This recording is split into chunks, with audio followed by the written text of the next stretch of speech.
Bismillah,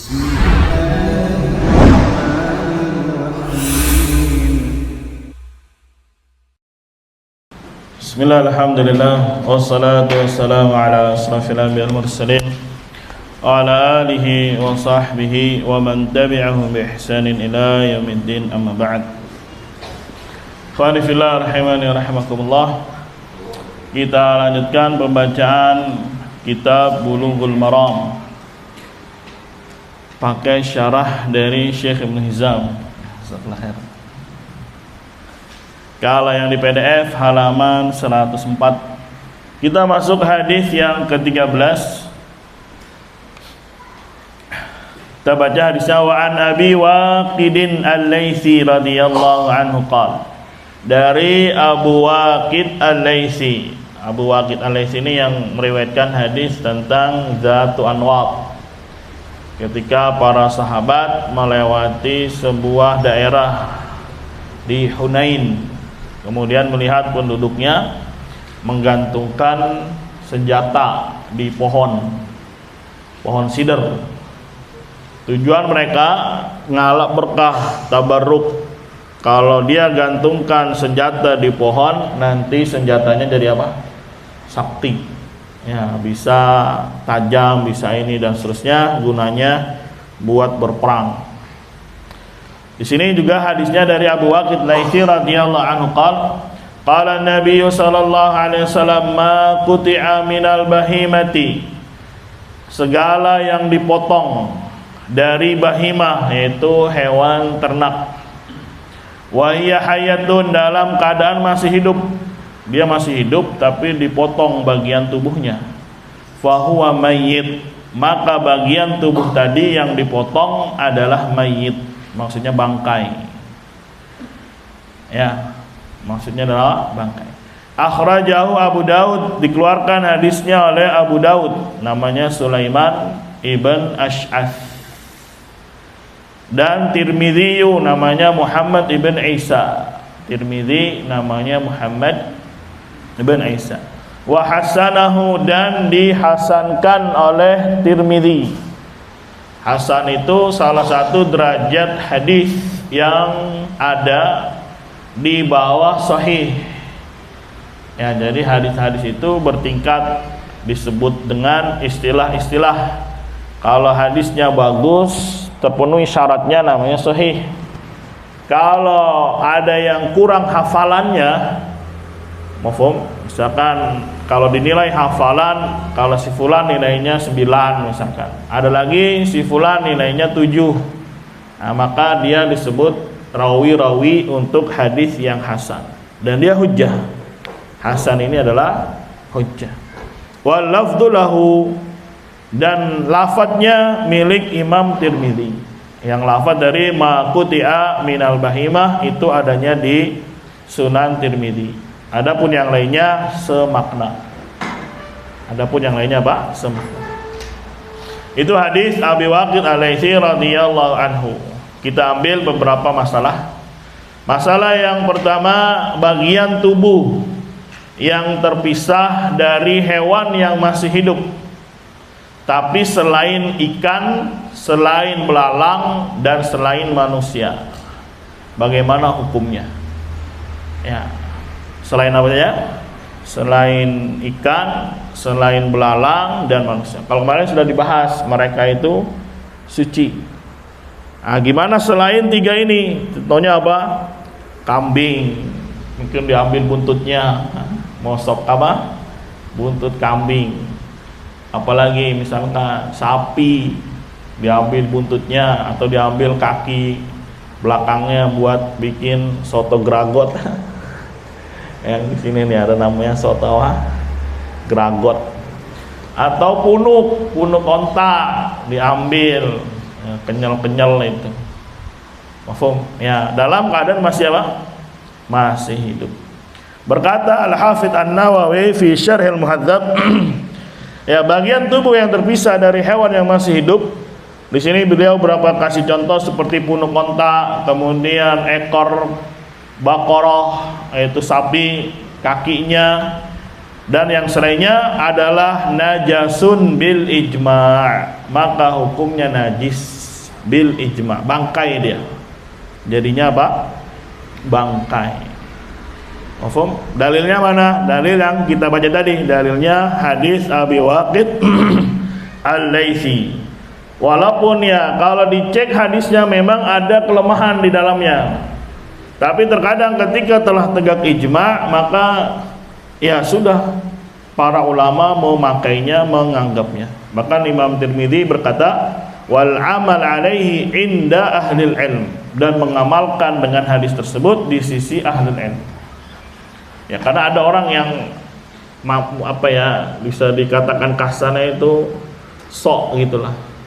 Mafhum? Ya, menilai suatu hadis dengan ilmu alat yang telah dia pelajari, kemudian wah ini tidak sesuai dengan syarat-syaratnya, lemah ini.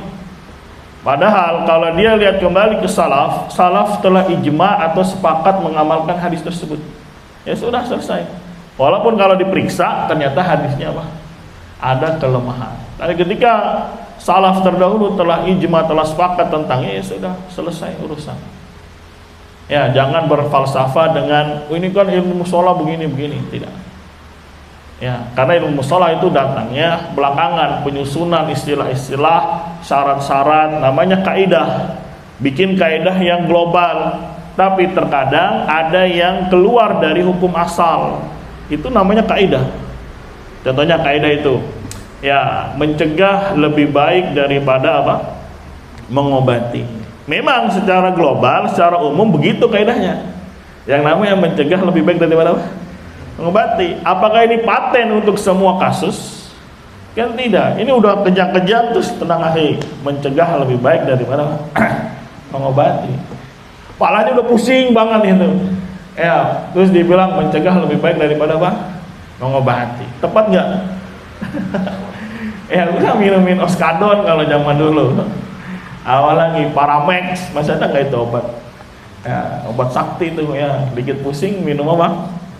Oskadon, Paramex, hilang, treng. Ya. Kalau zaman sekarang mungkin bodrek ya.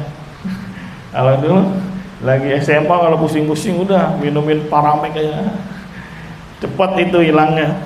Nggak usah pakai kaidah. Ya akhi, mencegah lebih baik daripada apa? Mengobati. Nanti mati mana nih? Kelamaan.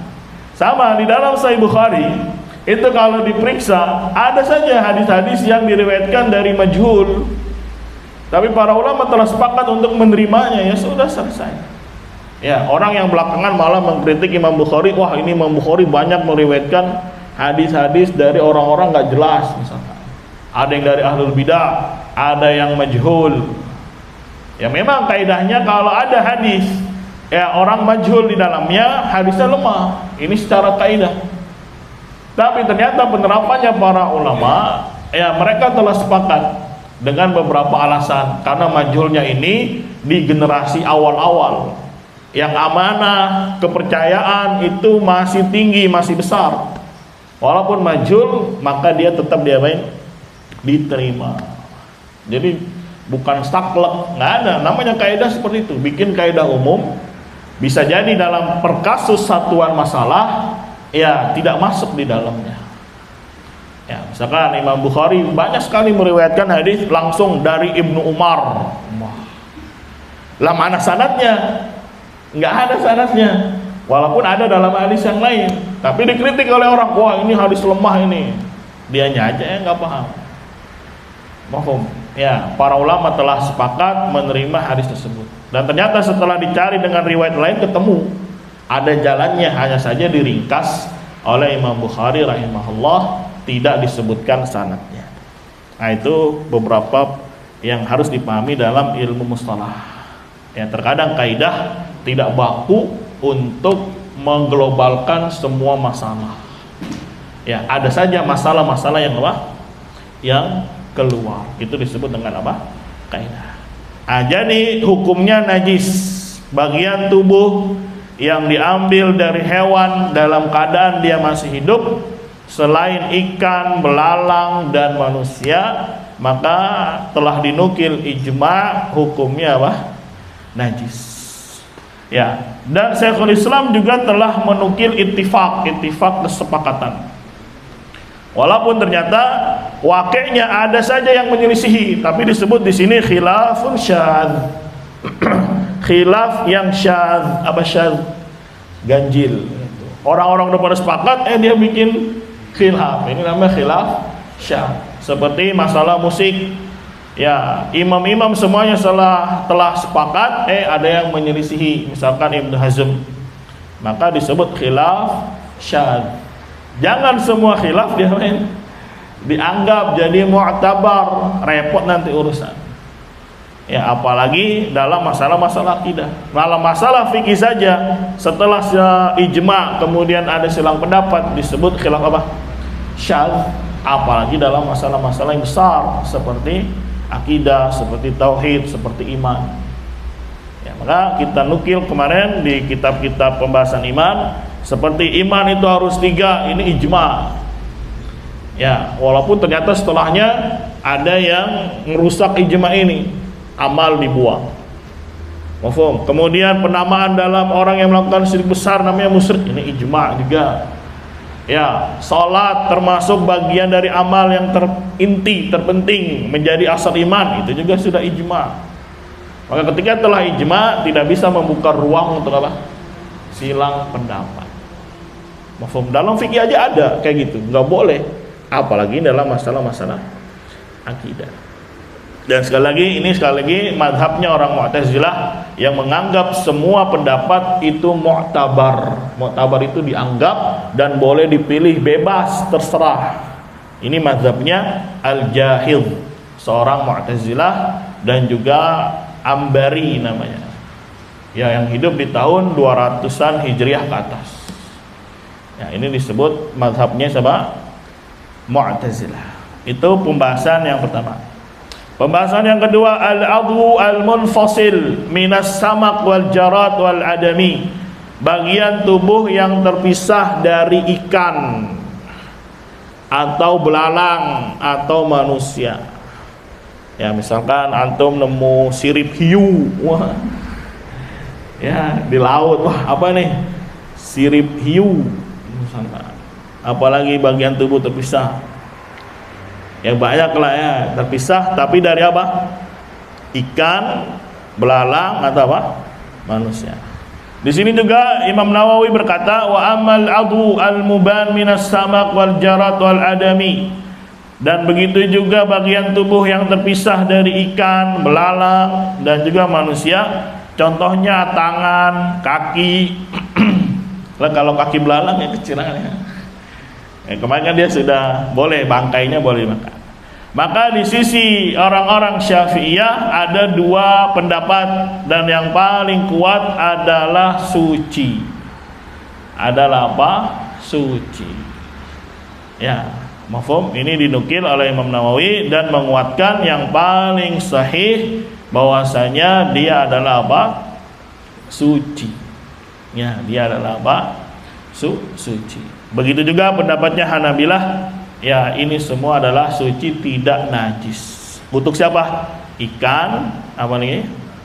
Belalang dan manusia. Misalkan manusia tangannya kepotong nih, ya emang bangkai dia, tapi tidak najis. Tapi tidak apa? Tidak najis. Adapun selain ikan, selain belalang, selain manusia, maka dia apa? Najis tadi. Bil ijma'. Telah ijma', dia hukumnya apa? Najis. Paham ya? Dulu ada saudara lagi nyuci motor RX King, ya. Dihidupin. Nggak tahunya dia mau bersihin apa nih itu? Jari-jarinya itu. Dalam keadaan ininya muter, rantainya. Pas lagi gini masuklah. Putus segini lumayan, 1 ruas. Ya. Kalau zaman dulu kayaknya pengobatan belum canggih, jadi udah hilang. Kalau sekarang katanya, yang mana ininya potongannya, dan bisa disambung. Bisa disambung katanya. Jadi kalau ininya putus, jangan dibuang katanya, dibawa ke rumah sakit, ntar bisa disambung. Ya. Nah itu kalau potong ininya misalkan, dia suci, tidak najis. Dia apa? Suci. Masalah yang ketiga, kalau yang lepas dari hewan tadi adalah bulunya, ya apalagi kalau namanya apa, bulu ya. Soalnya beda-beda kalau untuk hewan, ada suf, ada waber, ada syar, intinya bulu lah yang ada pada hewan. Di sini kita nukil lagi dari Syekh Ibnu Hizam, dari Nawawi juga. Ya, apabila yang dilepas adalah bulunya dari hewan yang dimakan dagingnya, ya, dari hewan yang dimakan apanya? Dagingnya, maka dia tahir, suci, tidak najis, berdasarkan Al-Quran dan ijma'. Makanya banyak kambing ya masih hidup, diapain bulunya? Dicukur, ya nanti buat bahan baku wol ya. Masya Allah ya, itu padahal bulunya kan kecil-kecil ya, kemudian diolah, direndam, diapain segala macam, terus dipintal-pintal jadi benang. Kadang seru aja, suka ada konten-konten tuh ya, apalagi orang-orang Cina tuh banyak tuh konten-konten bikin-bikin apa, masakan, bikin sesuatu dari bambu. Ada dia punya ternak apa, kambing, diambil susunya dibikinin jadi keju. Ada ternak kambing juga, diambil apanya, bulunya, kemudian diolah jadi apa, benang-benang wol, kemudian dibikin-bikin jadilah sweater. Masya Allah ya, orang dulu sakti-sakti kan ya. Kalau sekarang mah tinggal beli aja, udah ngapain repot-repot beli apa, beli apa, miara kambing kudu ngapain lagi, motongin apanya, bulunya. Ya, ini kalau hewan yang apa, dimakan dagingnya. Sapi mah susah ya, bulunya nggak ada ya, kecil ya, paling kambing ya, atau ayam diambil bulunya buat apa, buat kok ya, buat keboceng apa, yang penting dia dimakan dagingnya. Maka apa yang dicabut darinya, bulu-bulunya, apalagi ya bulunya lah ya, maka hukumnya apa? Tahir, sesuai dalil Al-Quran dan ijma'. Dalam Al-Quran surat An-Nahl ayat 80, wa min aswafiha wa aubariha wa ash'ariha asasan. Dari bulu, aswaf, suf biasanya domba ya, aubar juga jenis bulu, ash'ar juga ya sebagai peralatan rumah tangga atau pakaian bisa, mafhum, dan mata'an ilahin sebagai perhiasan. Nah, ini dibolehkan dan telah apa? Tegak ijma', hukumnya tahir. Hukumnya apa? Tahir.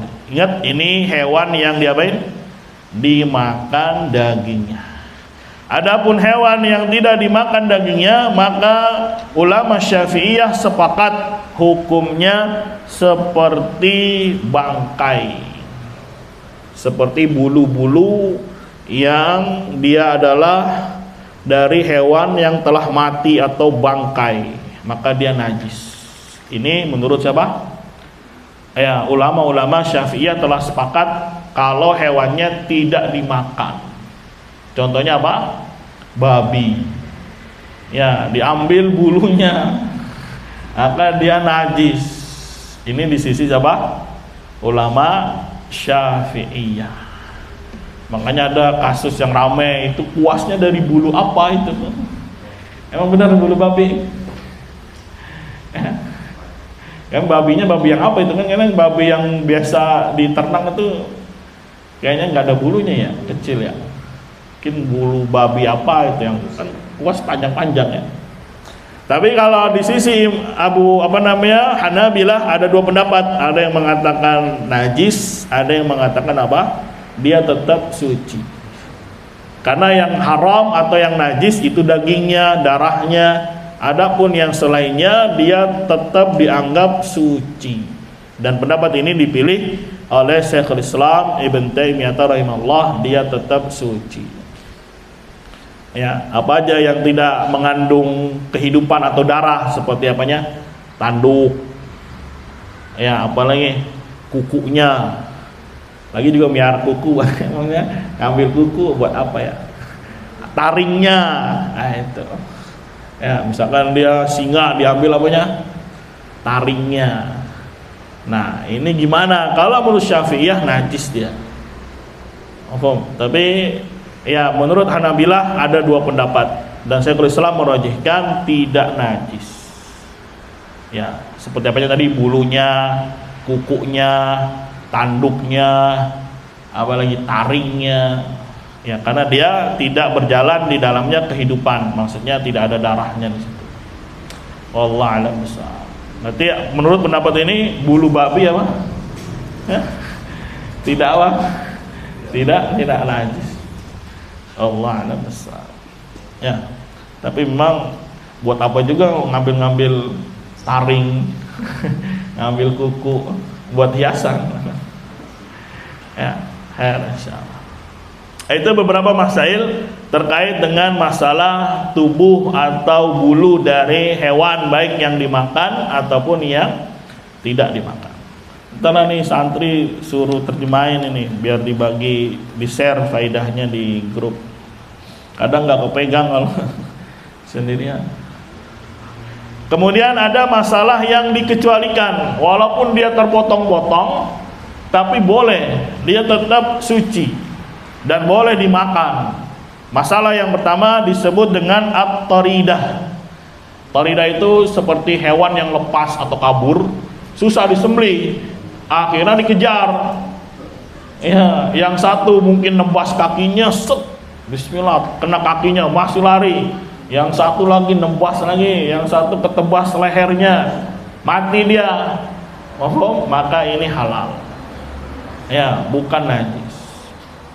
Ada kayak gitu lagi Idul Adha misalkan, waduh kabur nih.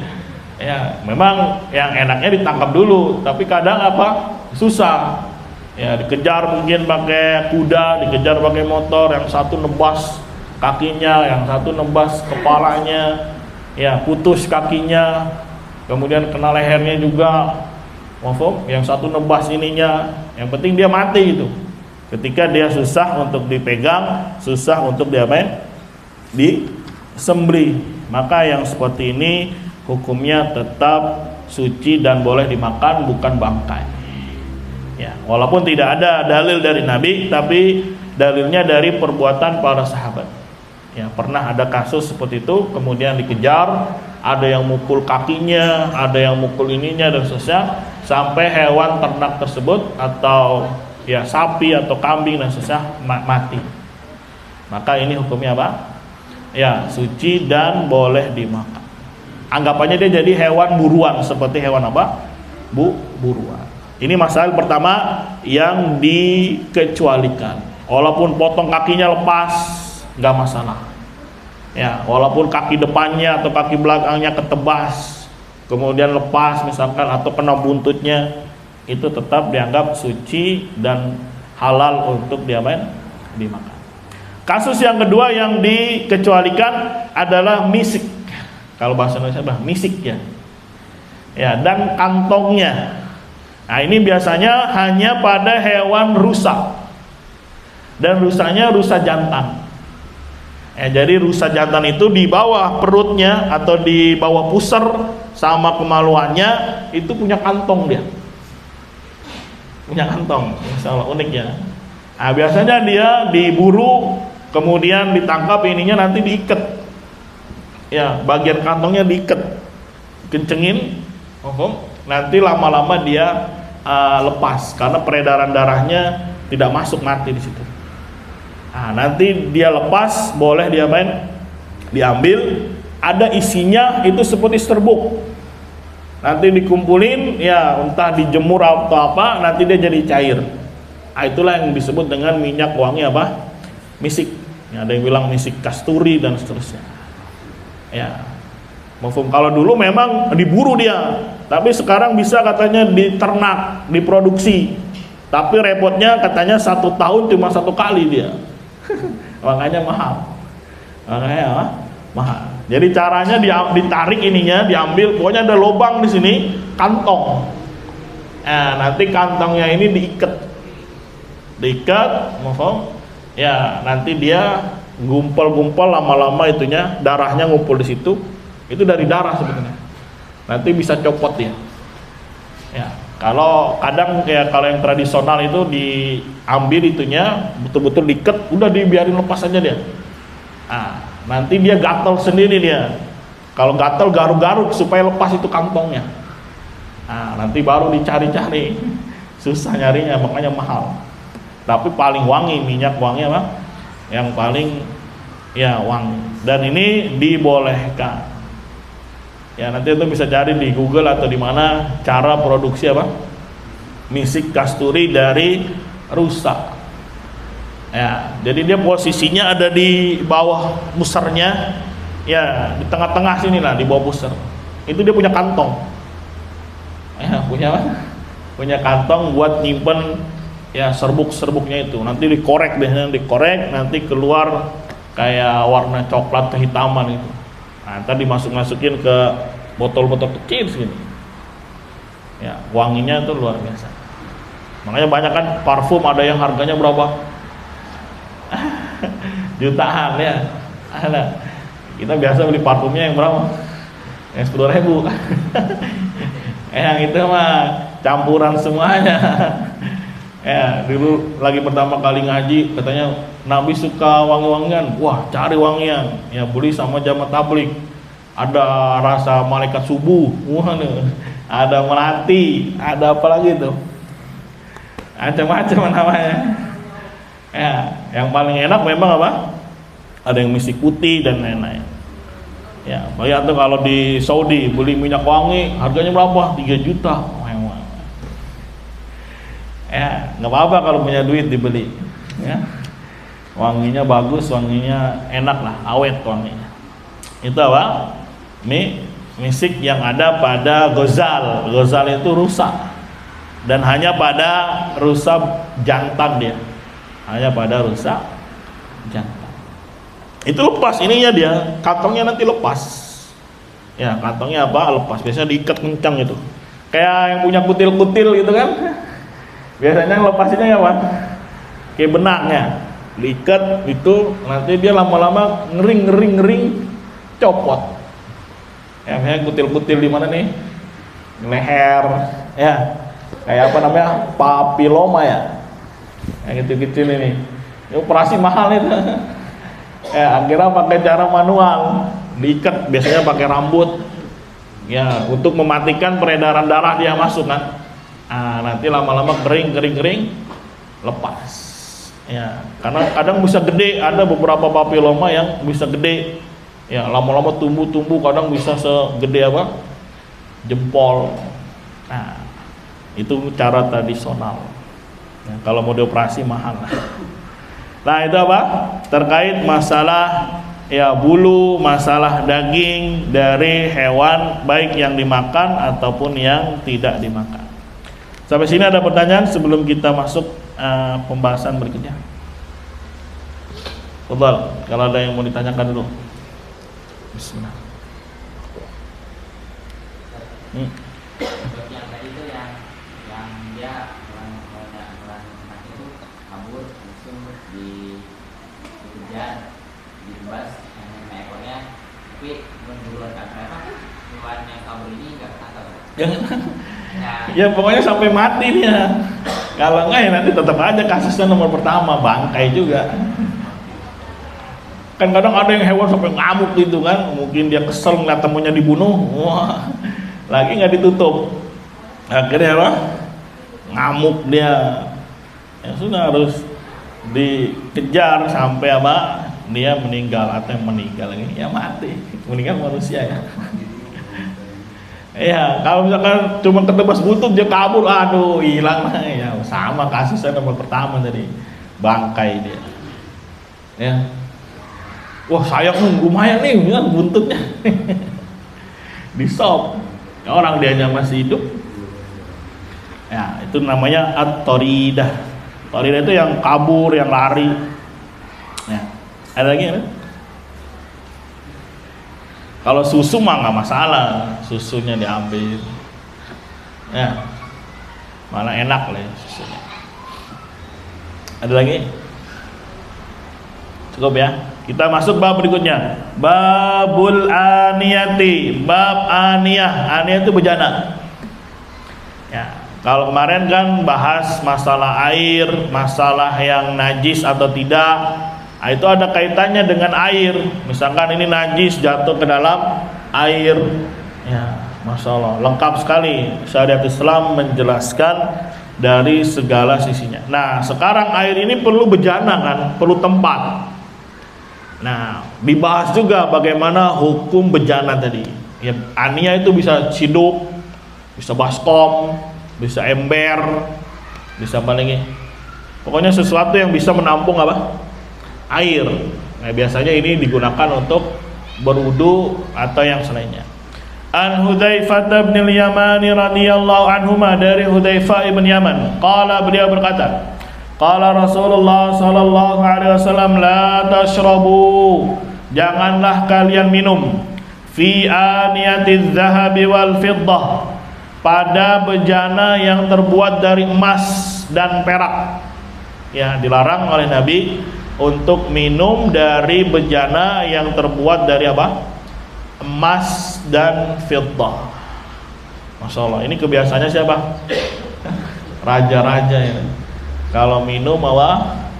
Pakai gelas terbuat dari emas. Wala ta'kulu fi sihafihima, dan jangan juga kalian makan dari sihaf, itu nampan atau piring yang terbuat sama dari emas dan perak. Fa innaha lahu fid dunya, maka sesungguhnya kembali ke emas, perak ya, yang dari bejana tadi, bagi mereka itu orang-orang kafir, fid dunya, walakum fil akhirah, dan bagi kalian di negeri akhirat. Jadi sabar saja. Hadisnya muttafaqun alaihi.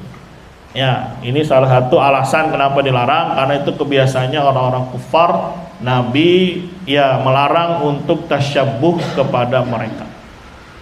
Ya, bahkan dalam masalah adat nggak boleh tasyabbuh kepada mereka. Misalkan ini rambut gayanya siapa ini? Ma'ruf, gayanya orang-orang apa? Kufar atau orang-orang fasik, dilarang untuk menirunya. Ya, misalkan rambutnya berdiri semua ke atas gini, sini yang botak. Ini kebiasaannya apa? Orang pang ya, nggak boleh. Ya, atau misalkan gua gaya-gaya apa gitu, yang itu ma'ruf, memang punya kebiasaannya orang-orang ya kufar, maka dilarang tasyabbuh kepada mereka. Apalagi dalam bentuk ibadah. Ya, misalkan orang-orang penyembah matahari itu nyembahnya 2 waktu dia. Di pagi hari matahari nongol, sama di sore hari matahari mau apa? Terbenam. Apa yang mereka lakukan? Berdiri. Ya, menghormati ketika matahari apa? Naik. Makanya kalau kita baca fatwanya para ulama tentang upacara bendera, ya minimalnya tasyabbuh di situ. Karena ya bendera upacara itu kapan waktunya? Pagi sama apa? Sore. Lihat apa yang mereka lakukan? Berdiri, apalagi hormat, ta'zim, betul-betul pengagungan. Ya, nah ini sama bentuknya seperti orang beribadahnya para penyembah matahari. Makanya dikatakan itu tasyabbuh. Bahkan kalau kita lihat lebih parah zaman sekarang. Kenapa? Kalau zaman dulu yang disembah itu matahari, karena matahari menurut dia bisa memberikan manfaat.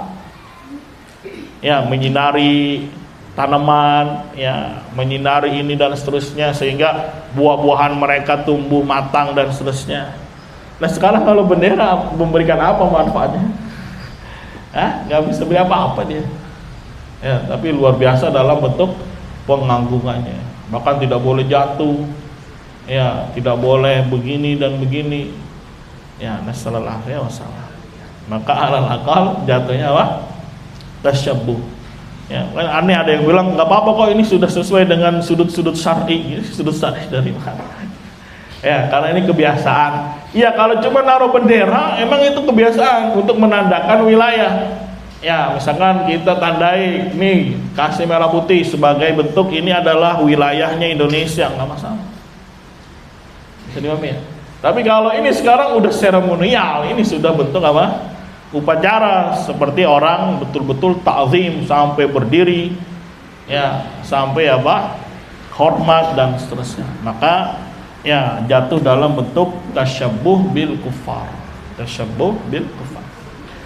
Di sini Nabi SAW melarang kita makan dan minum dari bejana atau gelas yang terbuat dari apa? Emas dan perak. Alasannya itu buat orang-orang kufar di dunia. Adapun untuk kalian nanti di apa? Di yaumul akhir. Mafhum ya? Dan pahami, untuk negeri dunia dan akhirat ada beberapa ahkam dunia yang dilarang tapi di akhirat dibolehkan. Seperti khamar. Ya, di dunia dilarang, tapi nanti di yaumul kiamah boleh. Ya, apakah nanti di sana mabuk telernya? Ya nggak ada, di sana udah capek nggak ada, mabuk nggak ada. Serius ya, karena sudah berbeda alamnya. Tapi dibolehkan. Ketika di dunia dia dilarang, diharamkan, ternyata di mana? Di akhirat dibolehkan. Dan ada yang tetap diharamkan. Misalkan di dunia seorang anak dilarang menikahi saudarinya, menikahi ibunya. Sama nanti juga di mana? Di yaumul akhir, di surga tidak boleh dia menjimai ibunya, saudarinya. Ya, padahal Allah sudah berkata terserah kamu minta apa aja dikasih, tapi dikecualikan beberapa yang memang dilarang. Ya, itu salah satu ahkam dunia dengan ahkam apa? Akhirat. Hadis berikutnya, wa an Ummi Salamah radhiyallahu anha, dari Ummi Salamah qalat, beliau berkata, qala Rasulullah sallallahu alaihi wasallam, alladhi yashrabu fi ina'il fiddah innama yujarjiru fi batnihi nar jahannam. Orang yang minum dari bejana yang terbuat dari perak, hanya saja yujarjiru. Yujarjiru itu dipanaskan atau dimasukkan di dalam perutnya nar jahannam, api jahannam. Muttafaqun alaih. Lihat, berarti ini dosa besar. Ya, kapan dikatakan dosa besar? Diancam baik siksa di dunia maupun siksa di mana? Di akhirat. Berarti hukumnya haram. Hukumnya haram, bahkan dosa apa? Dosa besar. Ya, kalau mau masuk kategori B kemarin, ya kamal iman yang wajib ini jangan diapain? Jangan dikerjakan, ditinggalkan. Tapi kalau dikerjakan gimana? Apakah runtuh dia ke asal iman? Enggak. Hanya saja mencoreng kamal iman yang wajibnya. Karena kamal iman wajib akan runtuh, akan jatuh ya ke asal iman kalau melakukan syirik apa? Kecil. Ya, dan yang kedua juga kamal iman yang wajib bertingkat-tingkat karena kewajiban banyak. Ya, kemudian yang haram juga banyak. Bisa jadi dia terjatuh ke dalamnya. Bisa jadi dia meninggalkan kewajiban. Karena wajib ada yang kifai, ada yang aini. Kifai ada banyak, aini juga ada banyak.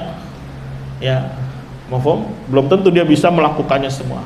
Makanya nanti setiap plot itu memiliki tingkatan apa? Masing-masing. Makanya sekali lagi surga memiliki 100 apa? Level, 100 tingkat. Dan tidak sama antara yang satu dengan yang lain. Tapi tenang, Allah tidak akan menzalimi siapapun. Walaupun level surganya paling rendah, ya, tapi dia merasa menjadi orang yang paling apa? Bahagia. Ya, tidak dizalimi sedikit pun oleh Allah Subhanahu wa taala dan tidak merasa sedih. Oh, saya di level 100 misalnya. Enggak ada. Sedih diangkat sudah. Ya, rasa iri dengki diangkat sudah, enggak ada lagi yang namanya ya kebencian, ya iri, sakit hati, kecewa, enggak ada. Semuanya merasa nikmat di dalam surganya masing-masing. Semoga Allah jadikan kita termasuk penduduknya. Amin ya rabbal alamin. Kemudian masail yang kita ambil, yang pertama hukum makan dan minum dari bejana yang terbuat dari emas ataupun perak. Sini Mami.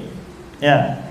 Imam Nawawi mengatakan dalam Syarah Muslim, berkata ashabuna yaitu Syafi'iyah, in aqadal ijma'u ala tahrimil akli wasyurb. Telah terikat ijma' akan haramnya makan dan minum serta semua penggunaan Ya, pada ina zahab au fiddah. Sini Mami ya. Kecuali apa yang dinukil dari Daud, ya Daud Az-Zahiri ini. Fi tahrimi syurbi faqat. Ya, dia hanya mengharamkan minum saja. Kalau makan katanya apa? Enggak masalah. Ya, alasannya bisa jadi tidak datang hadis kepada beliau. Karena Daud Az-Zahiri atau yang segengnya itu kan di Andalus. Ketika itu yang paling maju dunia peradaban pindah ke Andalus. Kan khilafah kayak pindah-pindah gitu. Di sini di Baghdad pindah, di sini pindah. Ya, sempat jaya di mana? Di Andalus. Bahkan seperti Ibnu Hazm saja tidak pernah main ke Mekah, tidak pernah main ke Madinah. Ya, karena saking banyaknya ilmu di mana? Di Andalus. Ya. Akhirnya banyak, ada beberapa dalil yang tidak sampai kepada dia. Dan dia berdalil ya sesuai dengan apa yang datang. Dia beragama, dia melakukan amalan sesuai dalil yang apa? Sampai. Tapi kalau kita lihat dari hadis-hadis yang ada, la tasrabu itu larangan. Hukum asal larangan adalah apa? Haram. Ditambah lagi ada ancaman yang besar. Ya, dimasukkan di dalam perutnya, dididihkan di dalam perutnya api jahanam. Orang-orang yang memakan atau minum dari bejana emas dan perak. Ya, ngeri ya. Ini syariatnya Allah, terserah Allah Subhanahu wa taala. Kadang kalau pengen pakai akal nih, makan doang pakai ini kok dosa besar. Ya, atau misalkan, "Oh, ini celana di bawah mata kaki kok dosa besar." Allah yang punya apa? Punya hukum. Dan ini bagian dari iman kita kepada rububiyahnya Allah. Ya, kita tunduk dengan peraturan Allah dan undang-undangnya, hukumnya Allah. Itu bagian dari taat kita kepada Allah dari tauhid apa? Rububiyah. Karena dia yakini Allah yang mencipta, Allahnya raja yang menguasai, Allah yang memberi rezeki, menghidupkan, mematikan, itu semua rububiyah. Maka ketika kita yakini Allah lah rajanya, berarti Allah yang punya hukum, Allah yang punya syariat, terserah. Ya, kalau kata Allah ini dosa besar, ya sudah, selesai. Walaupun akal kita tidak sanggup untuk memikirkan, kok bisa. Ya, maka ini termasuk iman kita kepada Allah dari sisi apa? Tauhid rububiyah. Nah, nantilah insya Allah kita bahas lebih detail tentang hukum dari hukum buatan manusia. Masalah yang kedua, hukum istimaliz zahab wal fiddah fi ghairil akli wasyurb. Hukum menggunakan zahab, emas, fiddah, perak pada selain makan dan minum. Apa biasanya? Dia punya emas dan perak tapi dibikin atau sesuatu, ya bukan buat makan, bukan buat minum, buat piala ya, buat medali. Apa lagi? Cincin, gelang, apa? Ya pokoknya digunakan lah, tapi bukan makan, bukan buat apa? Minum. Nah, jumhur ulama mengatakan haram. Minum apa? Jumhur. Ya. Mafhum? Tapi yang lain berpendapat seperti Son'ani, Syaukani, begitu juga Syekhul Islam, ya begitu juga dikuatkan oleh Syekh Ibnu Utsaimin rahimahullah. Mafhum wa sahih annal ittikhad wal isti'mal fi ghairil aql was syurb laisa biharam. Ya, penggunaan emas dan perak selain makan dan minum itu tidak haram. Karena nasnya itu hanya makan dan apa? Minum. Maka selain itu, ya mungkin antum punya piringan ini buat apa? Buat apa biasanya? Buat hiasan aja. Itu nanti namanya ittikhad. Ittikhad itu mengambil, ya tapi tidak digunakan untuk buat pajangan. Tapi ini istimal digunakan ya. Seperti tadi kalau piring buat makan, gelas buat apa? Minum. Ya bikin medali ini, maka dimakan jangan. Paling buat digantungin di sini. Itu tetap namanya istimal. Istimal itu penggunaan. Atau bikin apa namanya? Kunci dari emas. Ada ya. Apalagi bikin peti dari apa? emas, masya Allah ini orang kaya sekali. Ada mama dede, nanti antum pulang lihat mama dede rumahnya. Tangganya katanya dilapisi apa? Emas, masya Allah. Itu buat makan atau buat minum? Enggak kan? Ya kalau jumhur memang mengatakan haram. Tapi yang rajih wallahu alam dari hadis yang ada larangannya hanya makan dan minum. Tapi tetap ditambih fungsinya apa gitu. Ya tangga dilapisin apa? Emas.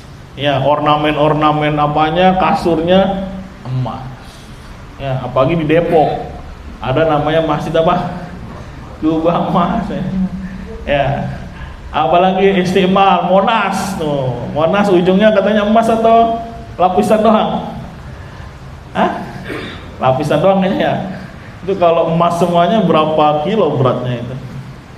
Kayaknya cuma lapisan doang. Nah, itu namanya Istiqmal, menggunakan emas tapi bukan untuk makan dan minum. Gigi. Zaman dulu ya kalau gigi opung pakai gigi apa? Gigi emas. Sekarang masih ada. Ya katanya enak kan gigi emas kata dia daripada yang lain yang nggak gatel, nggak iritasi. Ya apalagi kalau zaman dulu misalkan perang nih, ada para sahabat perang, hidungnya ketebas, terus lepas hidungnya, jadi tembus dari sini kemana? Tembus. Itu kan aib. Ya akhirnya bikin hidung palsu dari apa? Dari emas. Karena kalau emas itu kan gak gatel ya. Tahu yang suka pakai cincin perak tuh, gatel nggak? Gatel. Makanya sering-sering begini-begini, karena gatel itu. Tapi kalau emas enggak. Hanya saja kalau cincin untuk laki-laki tidak apa? Tidak boleh. Bahkan termasuk dosa besar. Kecuali untuk siapa? Wanita. Itu dibolehkan. Itu namanya istiqmal, menggunakan emas perak bukan untuk makan, bukan untuk apa? Minum. Itu namanya istiqmal. Istiqmal itu menggunakan ya emas dan perak, tapi peruntukannya bukan makan dan minum. Tadi bisa buat kunci, buat gigi, ya apalagi lah, mungkin saking kayanya ya mobilnya dilapisi apa? Emas. Bahkan kue dilapisin emas. Kalau kue dimakan gak itu? Ada tuh yang emas kayak apa? Itu beneran emas gak itu? Hah? Dikit banget. Terus dimakan ya? Masalah itu. Ya kadang peleknya kasih emas. Ya masalah itu orang kaya ya. Mafhum? Allah alam besar. Masalah yang ketiga ittikhad mengambil atau menjadikan bejana dari zahab dan emas atau emas dan perak tapi tidak digunakan. Ya, contohnya buat pajangan seperti itu. Ya, jadi hanya menjadikan dia sesuatu gitu, tapi tidak digunakan. Contohnya untuk apa? Pajangan. Dhahaba jumhur ahlul ilm ila tahrimi ittikhadhiha. Jumhur berpendapat haram untuk mengambilnya ya walaupun bukan untuk penggunaan. Jadi memang buat pajangan saja, buat ditaruh aja di etalasenya dan seterusnya. Wa dzahaba Syafi'i fi riwayatin anhu ila jawaz ittikhadhiha. Adapun Imam Syafi'i dalam satu riwayat berpendapat boleh. Ya. Beliau mengatakan apa dalam satu riwayat hukumnya apa? Boleh. Al-muhim menjadi inti masalah itu makan dan minum. Ini menjadi perkara yang telah disepakati tidak boleh. Adapun selainnya maka pasti akan terjadi apa? Silang pendapat. Ya, mungkin ada yang mengatakan lah emasnya aja nggak ada. Ya kali aja tuh dapat apa? Ya harta karun. Lagi gali-gali nggak taunya nemu apa? Nemu tumpukan apa? Emas. Yang namanya manusia kadang wah ini buat apa ya? Ya udahlah dibikin emas batangan gitu. Kan emas batangan nggak dipakai. Buat apa emas batangan? Ganjel ini, ganjel bangku yang doyong. Kan enggak. Dibuat makan enggak juga. Nah, itu namanya ittihad, mengambil. Ya, itu namanya ittihad. Kalau istiqmal dipakai tapi selain makan dan apa? Minum. Ya, tadi contohnya kunci. Ya, motornya mah motor Beat, tapi kuncinya dari emas. Buat mana emas sama besi? Buat emas ya? Besi. Buat besi, Pak? Gitu. Emas lembek ya. Misalkan dijadiin kunci gitu, bisa bengkok-bengkok deh ya. Bisa ya. Anggaplah dia masa ininya mah kuncinya dari apa? Dari emas. Apalagi standarnya, standarnya dari apa? Dari emas. Itu namanya istiqmal, penggunaan. Tapi kalau ittihad ya sekedar diambil saja, mungkin disimpan. Itu ittihad. Ya, antum punya emas nih, nambang. Tuh banyak tuh orang-orang yang nambang apa? Gunung ke hutan-hutan, bawa beko yang besar. Ya, ngaduk-ngaduk, wah nggak taunya sekali ngaduk dapat berapa gram, kumpulin. Waduh, pusing nih buat apa nih? Ya, biasanya diapain? Jual aja ya. Anggaplah saking banyaknya nih misal emasnya. Ya sudahlah, saya buatin piring tapi nggak dipakai, disimpan aja, ditaruh di lemari misalkan buat hiasan.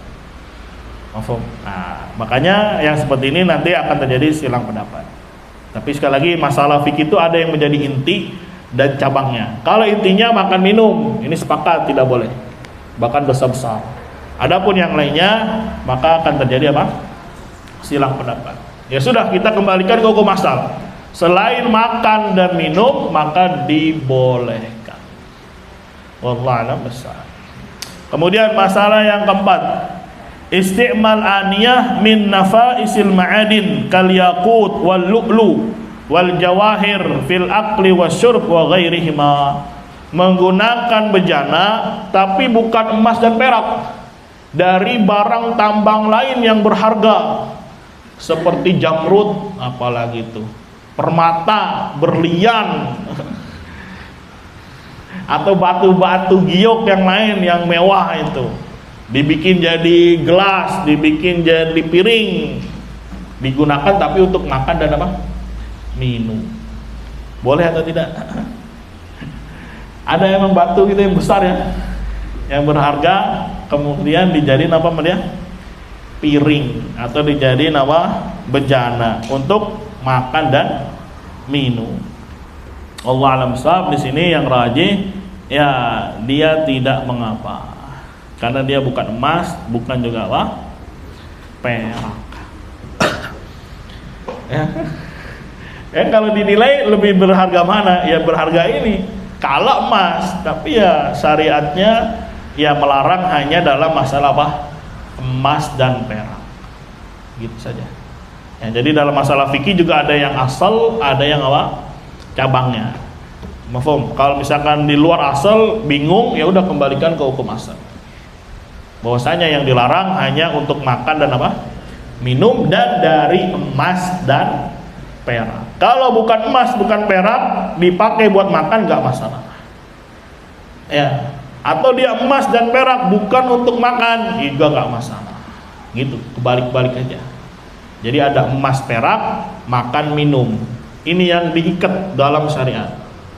Kalau dia makan dan minum tapi bukan emas dan perak, dari benda yang berharga, ya dari jamrud, dari permata, misalkan nemu permata segini besar, ya padahal kecil aja permata ya, itu aja udah mahal.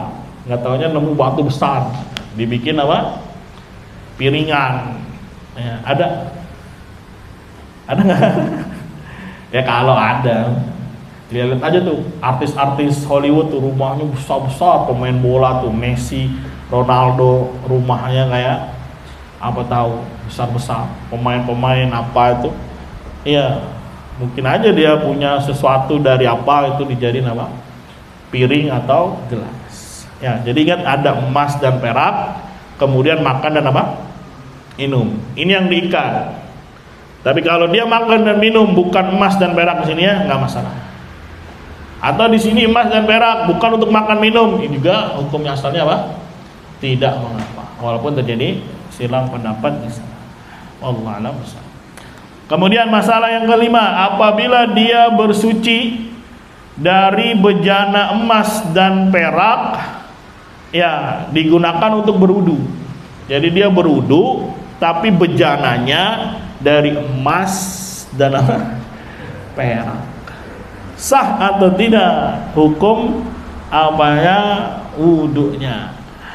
Ya, maka jumhur berpendapat wudunya sah. Alasannya karena ya larangan memakai emas dan perak itu tidak terikat dengan wudu.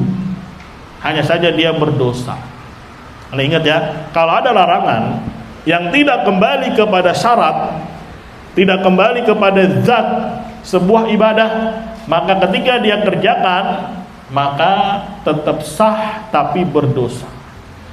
Misalkan dia isbal, ada larangannya isbal? Ada. Kemudian sholat dalam keadaan celananya apa? Isbal. Sholatnya sah nggak? Sah, tapi berdosa. Berdosa dari sisi karena memakai apa? Isbal. Tapi sholatnya apa? Sah. Karena larangan isbal tidak kembali ke sholat, tidak kembali ke syarat sholat. Begitu. Senyum ya.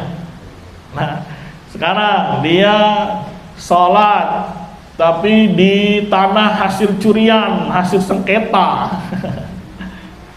Mungkin dia nyuri tanah sengketa diambil. Sholat di situ, sholatnya sah atau tidak? Hah? Sah. Kenapa? Karena larangannya tidak kembali ke mana? Sholat. Begitu. Ya, dia di luar perkaranya. Sekarang orang sholat pakai harir, laki-laki pakai sutra, sah atau tidak sah?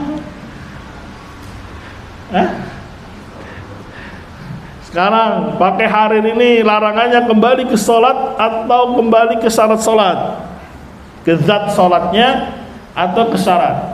Ketika ada yang bilang kembali ke syarat sholat, yaitu menutup aurat, maka berpendapat akhirnya tidak sah. Ya, kalau kembalinya kemana?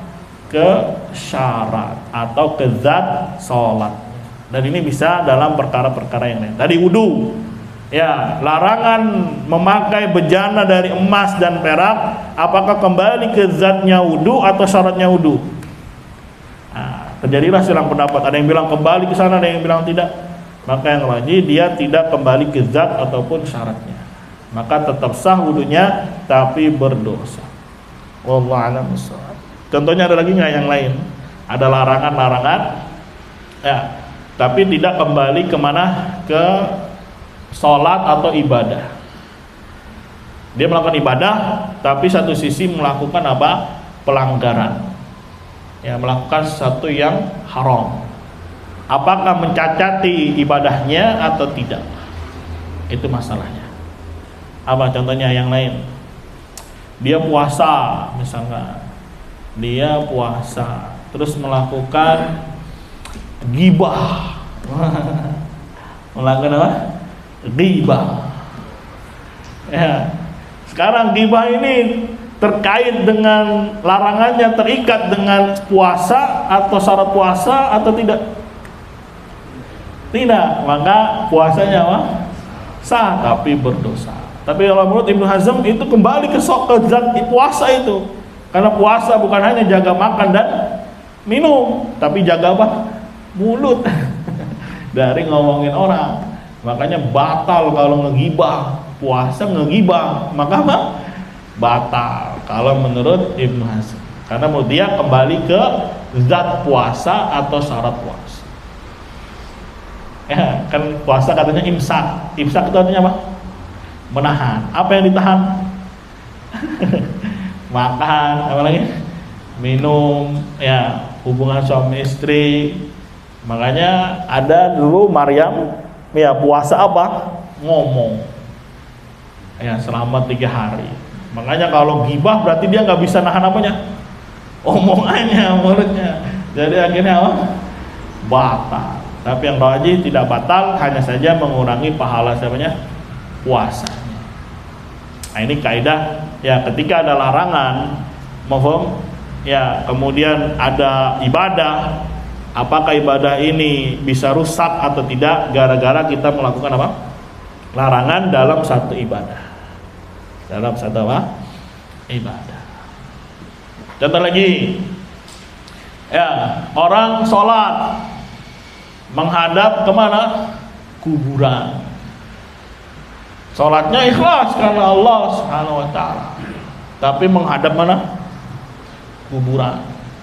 Ya, larangan menghadap kemana? Kuburan. Kembalinya kemana dia itu? Kembalinya ke zat sholat atau tidak?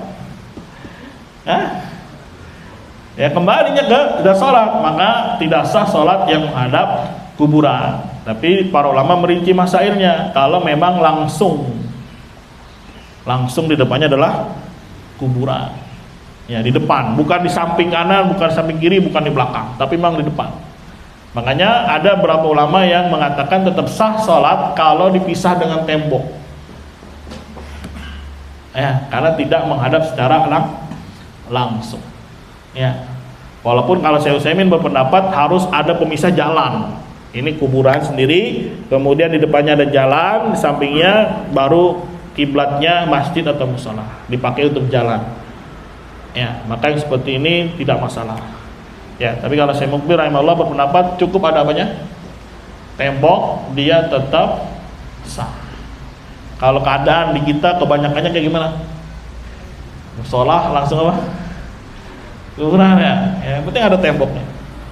Ya, itu nggak masalah. Ya, masalah lainnya paling imamnya gitu kan. Ya, kalau masalah tempatnya sudah ya memang terjadi tadi silang pendapat. Tapi sekarang masalah apanya?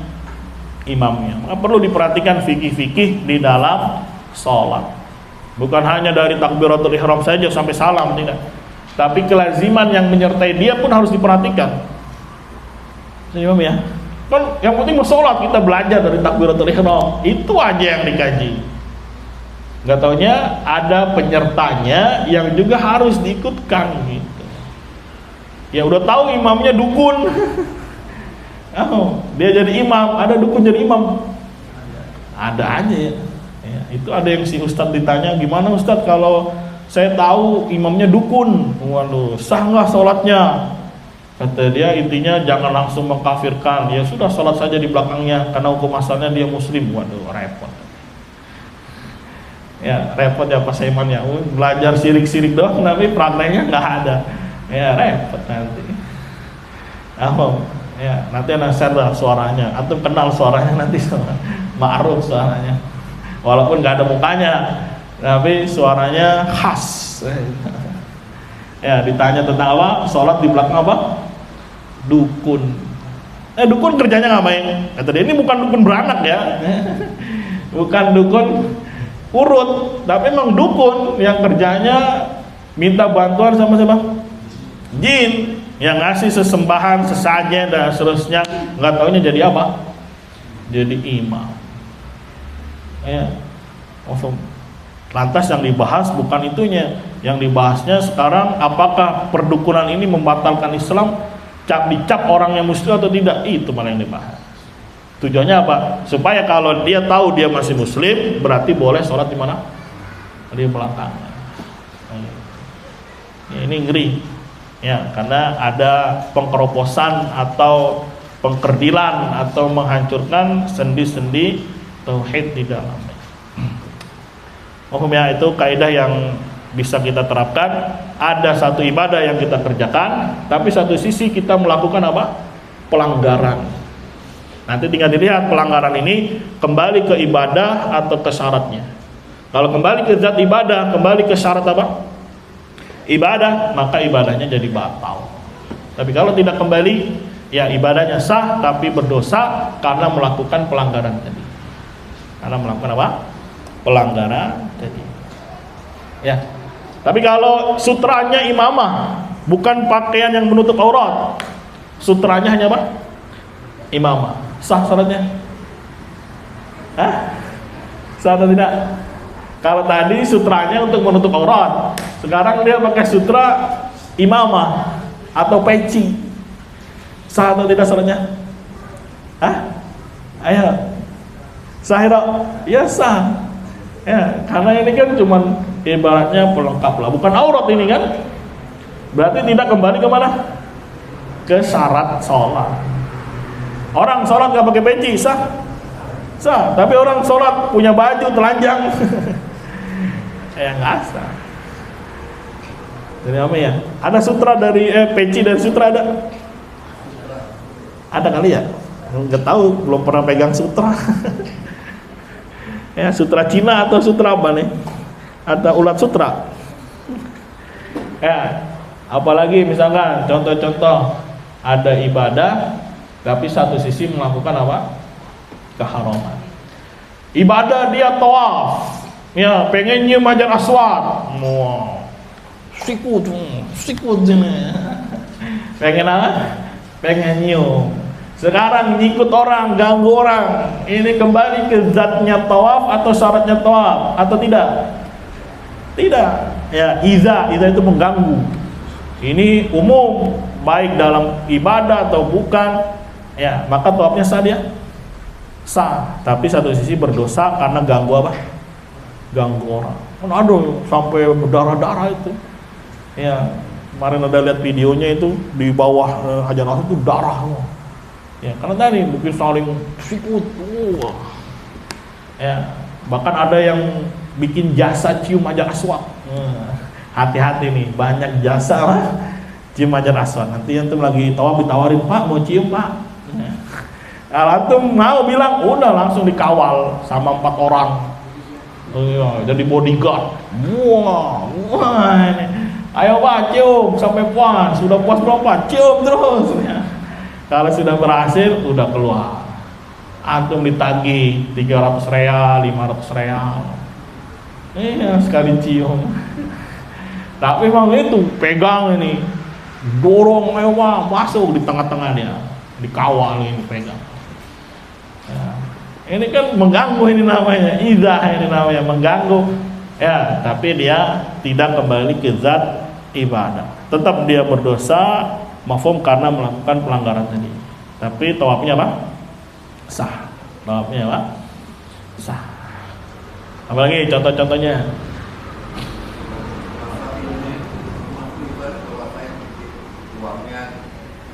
Namanya? Oh ya, misalkan dia dari riba berangkat, ya, atau dari dapat uang judi, judol ya. Sekarang larangan berjudi, larangan riba, kembali ke zatnya umroh? Tidak. Ya, maka kalau dia ibadah pakai uang itu sah atau tidak? Ya, nanti tinggal dilihat para ulama memandang ini kembali ke syarat kok, karena istitoah. Wah, istitoah kemampuan. Sedangkan dia kemampuannya dari mana? Dari judi, dari riba. Ya, nanti tinggal dilihat pandangan para ulama. Kalau dia bilang kembali ke zatnya, ya berarti ibadahnya enggak apa? Enggak sah. Ya, memberi nafkah anak istri wajib? Wajib. Tapi duitnya dari hasil nyolong misalnya. Sah nggak ibadahnya dia memberi nafkah? Sah, tapi berdosa karena hasil apa? Mencuri. Karena yang dilihat sekarang adalah dia mengerjakannya. Ternyata mencurinya tidak terikat dengan ibadah memberi nafkah. Nah, maka dari sini kita lihat, ya wajibat itu banyak, ya mustahabat juga apa? Banyak. Makanya dari situ bertingkat-tingkat kondisi seorang. Yang penting kita paham kaidahnya. Kalau dia mau masuk nomor 2, kerjakan wajibat, tinggalkan muharramat. Kalau dia mau masuk yang level tertinggi, kerjakan yang mustahabat, tinggalkan yang makruhat. Semampu dia. Nanti Allah yang akan menilai sampai di mana levelnya dia. Ya, nanti di mana? Di yaumul qiyamah, sidangnya, hisabnya di sisi Allah Subhanahu wa ta'ala. Yang penting jangan melakukan syirik besar, jangan melakukan syirik apa? Kecil. Itu saja sudah. Ya, insya Allah jadi level bagus itu. Yang intinya kan kita bisa tahu nih sudah sejauh mana level ya iman yang kita miliki gitu. Karena iman juga seperti bangunan, maka dia juga bertingkat-tingkat. Ya, bagaimana keindahannya, bagaimana kekuatannya itu berbeda-beda antara yang satu dengan yang lainnya. Mafhum? Ya, di sini kata Syekh Ibnu Hizam warrajih, ya li'anna adalah pendapat yang pertama, li'anna tahrim laisa aidan ila nafsil wudu, dikarenakan larangan pengharaman tidak kembali kepada zat wudu. Ya, tidak kembali kepada apa? zat wudu. Wallahu a'lam bishawab. Ada pertanyaan sampai sini? Ya.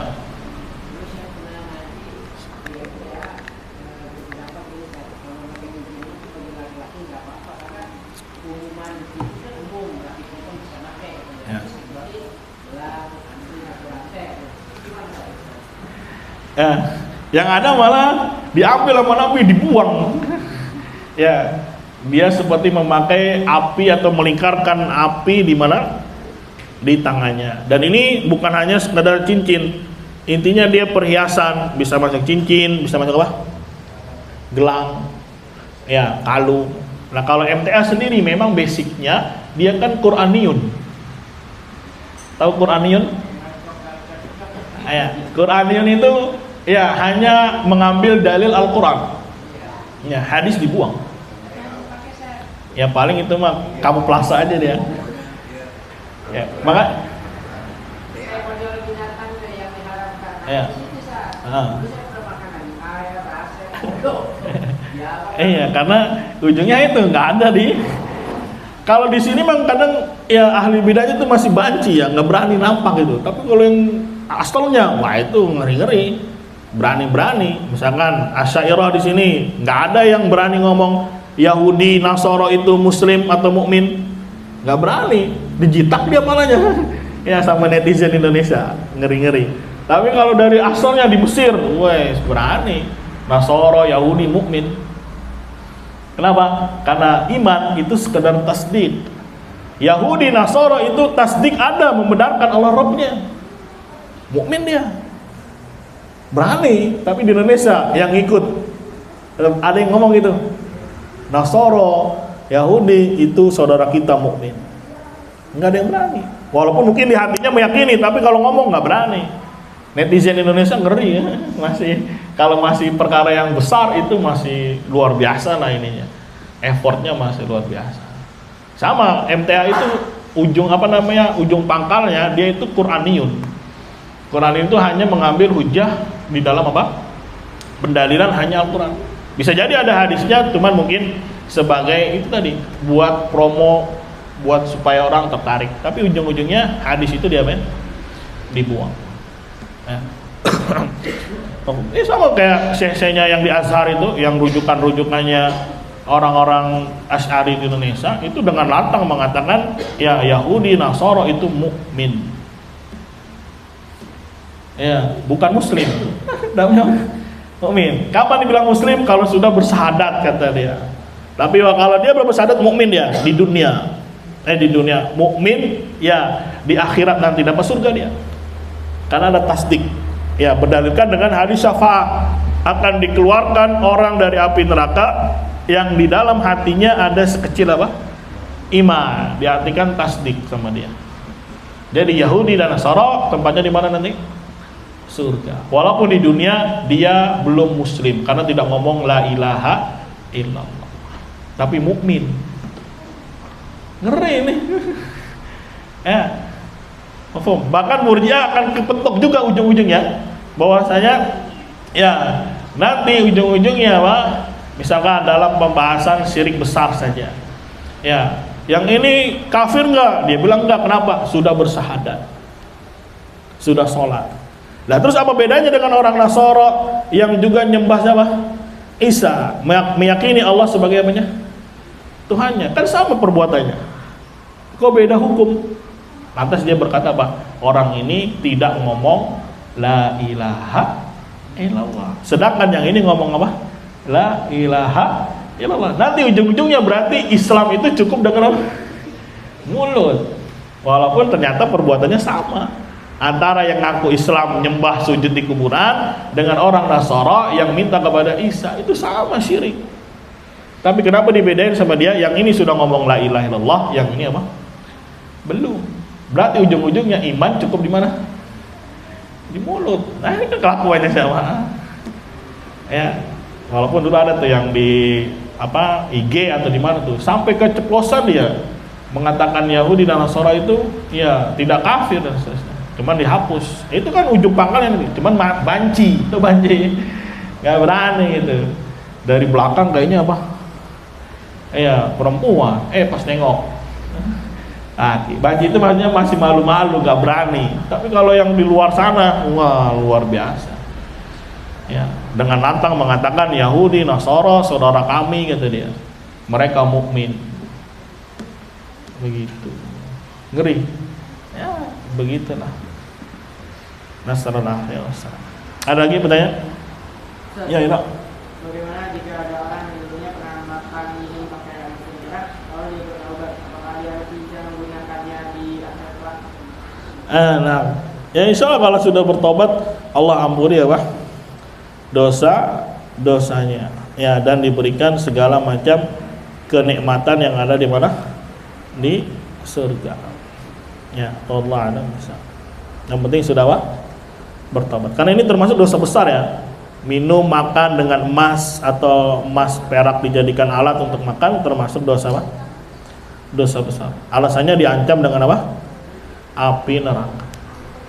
Nah, itu dobit dosa besar. Allah a'lam bishawab. Ada lagi yang lain? Ya. Apakah celana di bawah mata kaki itu pasti haram dan dosa besar?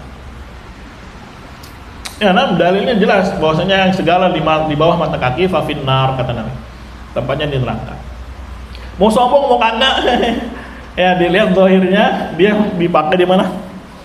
Di mata kaki. Bahkan dalil-dalilnya jelas, Allah tidak mengajak bicara dia nanti di yaumul kiamah. Coba tuh, tidak diajak bicara oleh Allah kapan? Di yaumul kiamah. Ya, selain ditempatkan di neraka dan tidak diajak ngomong, diajak bicara oleh Allah Subhanahu wa taala. Ini kan berarti apa? Besar ancamannya nih. Ya. Mohon. Ya, nanti mungkin ada artikel khusus tentang isbal, boleh di-share ya. Ada beberapa faedah di sana yang lumayan berharga. Karena ada yang mengkaitkan itu kalau sombong. Nah, antara sombong dengan sekedar menjulurkan itu beda azabnya. Jadi tidak bisa diikat bahwasanya kalau di neraka kalau sombong enggak. Karena sombong azabnya sendiri, ya tidak sombong azabnya sendiri. Beda kalau azabnya sama. Maka boleh diikat kalau ini gara-gara sombong. Tapi kalau beda hukum tidak boleh diikat. Contohnya kayak kasusnya ini, tangan. Ya. Ya, misalkan yang namanya potong tangan kan yad, yang dipotong adalah yad. Ya. Mafhum, terus juga berwudu sampai mana? Yad juga lafadznya tangan sini. Tapi beda hukum. Kalau yang satu dibasuh wudu, yang satu diapain? Dipotong. Mafhum, maka tidak boleh dipotong dari sini karena diikat dengan wudu, nggak boleh. Ya, bagaimana prakteknya para sahabat dipotongnya sini, tuh sampai sini aja. Ya, walaupun sama-sama tangan, tapi beda hukum. Yang satu hukumnya dibasuh, dicuci, yang satu diapain? Potong. Nggak boleh diikat, motongnya sampai mana? Segini, sebagaimana hadisnya wudu, nggak bisa. Karena beda hukum. Sama penyebutannya isbal, yang satu sekedar isbal, yang satu sombong. Yang sombong hukumnya A, yang sekedar menjulurkan hukumnya B. Terus tidak boleh diikat bahwasanya dia menjulurkan di bawah mata kaki karena sombong. Kenapa? Beda hukum. Ya, nanti bisa dicek yang antara hukumnya sombong dengan sekedar apa? Menjulurkan mata kaki. Itu beda hukum. Maka tidak bisa diikat bahwasanya dia dosa karena kalau sombong. Kalau nggak sombong nggak masalah, nggak bisa. Karena ada yang mengatakan seperti itu. Ya, itu berdosa kalau sombong. Lah dia menolak hukumannya udah sombong gitu. Ya, menolak, menentang apa yang telah dikabarkan Nabi itu sudah bentuk kesombongan. Sudah bentuk apa? Kesombongan. Ya, belajarnya memang pendalilannya di usul fikih nanti biar lebih kuat. Tapi intinya nanti bisa tercek ya, sombong hukumnya tersendiri, sekedar menjulurkan hukumnya tersendiri. Sehingga punya hukum masing-masing. Tidak boleh diikat yang ini dapat hukum kalau sombong, nggak bisa. Karena berbeda apa? Hukuman. Tapi semuanya dosa besar. Semuanya apa? Dosa besar. Kalau sampai dari kepala saya sendiri kan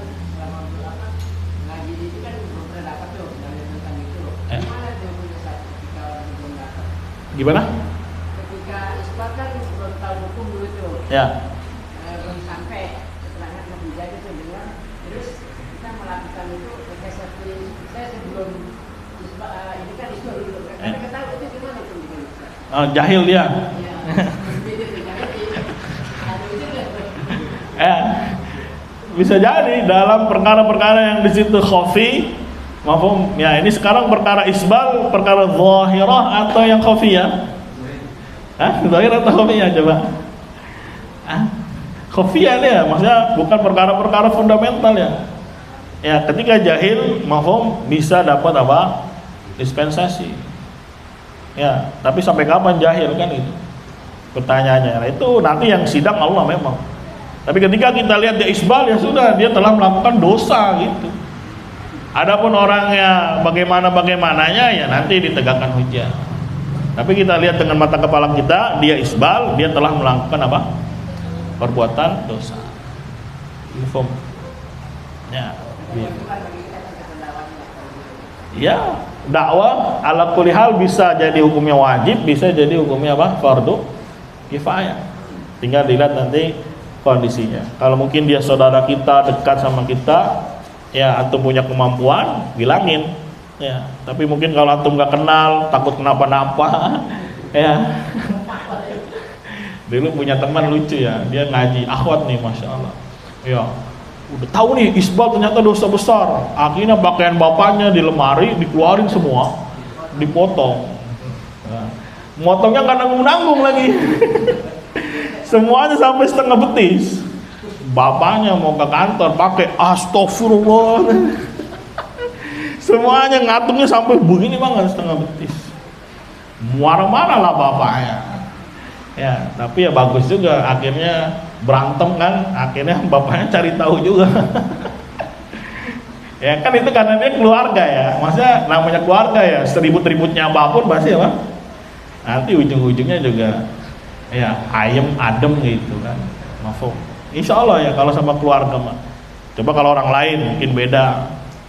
Mafhum ya. Jadi kalau ribut sama keluarga nggak usah gimana-gimana gitu, nggak usah baper. Ya namanya saudara kita sendiri. Ya kalau ada apa-apa juga dia yang nolong. Ya kalau kita mati juga duluan siapa yang nolong? Ya. Karena kita takut kan itu bapak saya galak, segalak apapun bapak antum. Nih pernah juga punya teman nih. Dia kuliah, terus pengen keluar gitu dari kuliah, mau mondok, mau ke Yaman gitu kan. Akhirnya ngomongnya di ruang pas makan gitu. Lagi makan asik dengan makan, Pak, habis makan nih. Saya mau keluar kuliah. Ngapain? Mau mondok. Ya, udah si bapak nggak ngomong apa-apa, ngambil air, cuci tangan di mana? Di piringnya, tanpa sepatah kata pun keluar. Senyap. Ya mau makan sudah nggak enak, itu udah nggak nafsu. Tapi dari situ ada keributan sedikit, akhirnya diskusi, akhirnya bisa juga ya mondok walaupun harus tetap kuliah. Ya walaupun sekarang ijazahnya nggak kepake. Tapi minimal sekarang dia ibaratnya orang tuanya sudah ngerti gitu. Kalau nggak kayak gini ya kapan lagi mau dakwain orang tua? Ya dengan alasan nggak apa-apa lah dia bodoh. Ya. Ini bapak gua, ya gua takut lah. Nggak akan dimakan langsung, nggak akan dicoret dari apa? Dari kakak. Ya. Walaupun dibilang gua nggak kasih lu makan lu, gua nggak kasih duit, ya bapak pasti sayang. Besoknya paling transfer lagi dia. Iya nggak? Makanya para ulama menjelaskan, ya mendidik anak itu sama orang tua terkadang manfaatnya kecil. Harus dididik sama siapa? Orang lain. Kenapa? Kira-kira alasannya? Karena anak itu tahu karakter bapak. Walaupun semarah apapun si bapak, ya besok ngapain lagi si bapak? Baik-baikin lagi, kasih duit lagi. Iya gitu anak kecil kan. Ya nggak apa-apa gue domelin. Nanti juga diajak jalan-jalan lagi. Gitu. Nggak gitu nggak? Ya misalkan yang udah ini nih didik anak gitu pun, walaupun anaknya dimarahin siapapun, ya besok dikasih apa lagi? Duit. Ya, akhirnya si anak kayak punya antibodi kebal. Ya, makanya salah satu metode tarbiyah anak itu memang diberikan kepada orang lain itu. Walaupun orang tua juga membimbing, mengarahkan. Tapi efeknya, maksudnya hasilnya itu kadang kurang gitu. Terlebih kalau dia sudah mengenal karakter orang tuanya. Begitu. Ya, jadi buat anak muda nih kalau ribut sama bapaknya, emaknya nggak usah takut. Nih, sampaikan yang hak. Itu tanda antum sayang sama orang tua.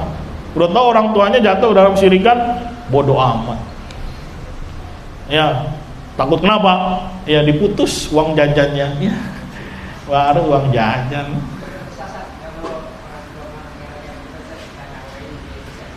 Dosa. Nah, apakah durhaka? Iya, soalnya saya dulu waktu ngajinya pas ibunya nyampaikan ke bilang itu sih kan habis itu yang batu-batu bapak saya yang itu saya buangin semua.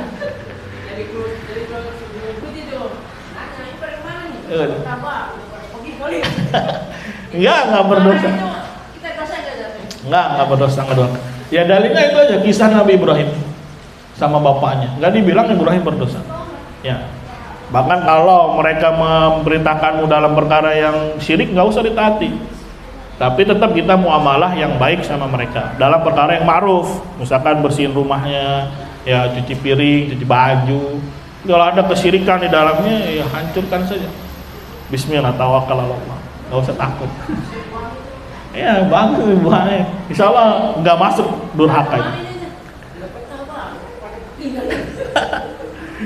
Ya. Itu pertama kali anak kenal ngaji tuh semua foto-foto rumah ada cabutin semua. Apa ini? Oh. Banyak dong kan, zaman-zaman dulu kan bangga sekali naruh-naruh apa?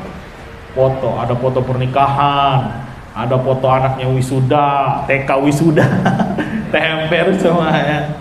Ya, padahal larangannya jelas, malaikat rahmat nggak akan masuk ke dalam rumah yang di dalamnya ada apa? Gambar. Itu foto termasuk gambar. Ya, boleh saja tuh foto tapi jangan dipajang. Yang jadi larangan adalah dipajang. Ya, tapi kalau disimpan ya mafhum nggak masalah. Tapi yang jadi masalah sekarang adalah dipajang. Yang larangannya jelas di situ malaikat rahmat tidak akan apa? Masuk. Ya. Nah, terkadang itu kita merasa takut sama orang tua dan seterusnya. Padahal dia sedang mendakwahkan perkara yang apa? Yang hak. Insya Allah nanti Allah akan ganti yang lebih baik. Salah satunya apa? Allah berikan hidayah kepada orang tua. Nah kalau nggak kayak gitu, nggak akan kenal hidayah. Pengennya gimana? Langsung balik orang tua itu, ya nggak mungkin lah. Ya minimal adalah ada dalam tanda kecil konflik sedikit. Ya Nabi aja konflik sama pamannya, sama keluarganya. Ya ada yang konflik budak sama tuannya.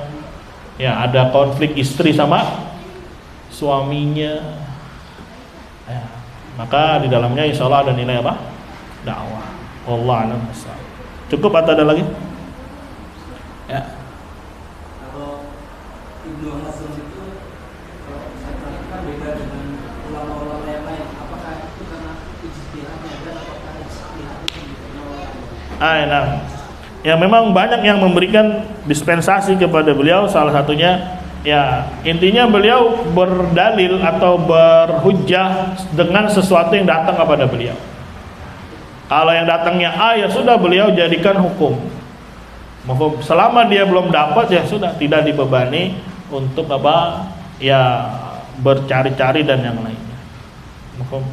Ya jadi semuanya kalau dilihat usulnya sama, itu cari hadis, cari dalil, kemudian diambil ahkam. Hanya saja memang dalam beberapa kasus mungkin dia tidak dapat. Karena memang jauh antara sumber ilmu di Mekah Madinah dengan di mana? Andalus. Makanya banyak pendapatnya yang terkadang ya keluar dari adat kebiasaan seperti sa'i, sofa marwah, balik lagi sofa dianggapnya satu. Dikasih udzur katanya dia nggak pernah umroh, nggak pernah haji. Ya, jadi panjang kalau ikut dia. Ya. Dan terlalu jumud terhadap zahir. Misalkan yang dilarang itu adalah kencing langsung ke air yang apa? Diam, tergenang. Tapi kalau kencingnya di botol, kemudian ceburin kemana? Ya, ceburin kemana? Ke airnya nggak apa-apa kata dia. Karena nggak kencing langsung itu namanya. Tapi kencingnya di mana? Di botol baru itu. Dan larangan cuma kencing katanya, kalau nggak masalah. Nah ini kan lebih parah mana, sama kencing. Ya.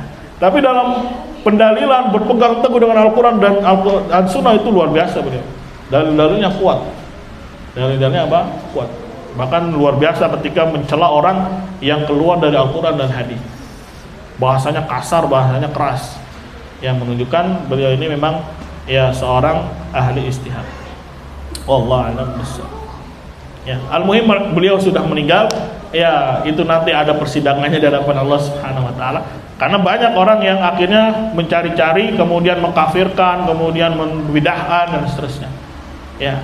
Maka kita katakan kullu nafsin bima kasabat rahina. Setiap jiwa itu telah berusaha ya ibaratnya berbuat untuk dirinya. Nanti ada sidangnya di hadapan Allah Subhanahu wa taala. Ya, kalau dicari-cari semuanya kena nanti. Ya, Ibnu Hajar kena nanti, Nawawi kena.